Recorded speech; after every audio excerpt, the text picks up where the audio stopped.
sent me the script, and he didn't really tell me a lot about it. He just said it's this story.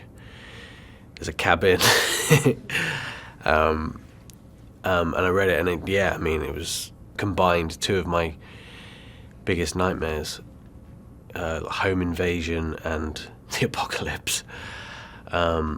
It stayed with me a long time, because I think it forces you to kind of put yourself in the situation and kind of think, what would you do?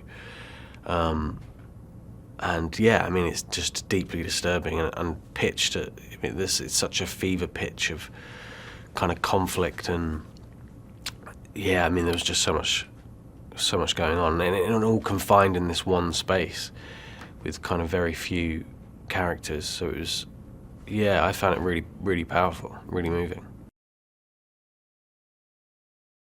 I think he's an absolute genius in this genre and as a storyteller. I think you kind of develop this kind of second language, really. We kind of were on the same page, and his direction is just, he has this way of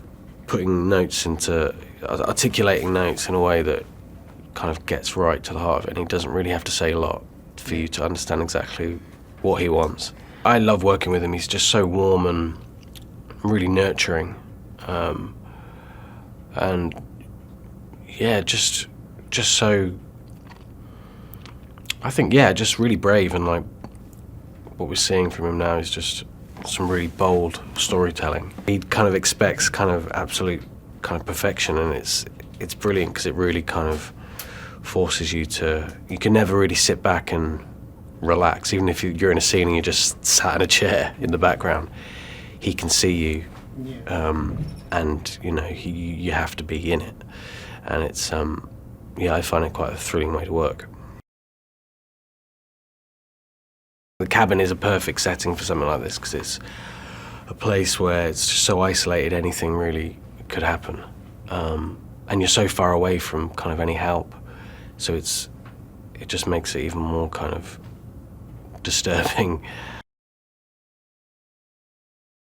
There's this real, like, kind of manic kind of fear that comes with him, and he's a character who's also kind of in reform. He's obviously got a shady past, but I think where we find Redman, he's actually kind of doing okay in life, and he's kind of in a good place, and suddenly he's hit with this huge kind of burden and decision to make. He's kind of very aggressive. He still has kind of a lot of anger that I think he's kind of struggling with, and we see that come out in lots of different ways. I love kind of big, bold characters like Redmond. There's so much to kind of play with. But it's, I guess the challenge with that is kind of finding the colours and finding kind of not pitching it as, because you could play him in so many ways, really. He could be just, the anger could be kind of the only thing you really kind of see, but there's other things going on there.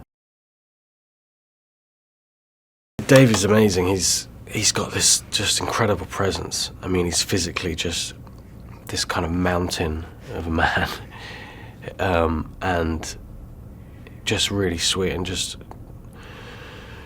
a lovely guy. And he's got some huge, like, really, he really has the heavy lifting with the dialogue, and he's great. It's so deceptive. His kind of, you look at him and you think,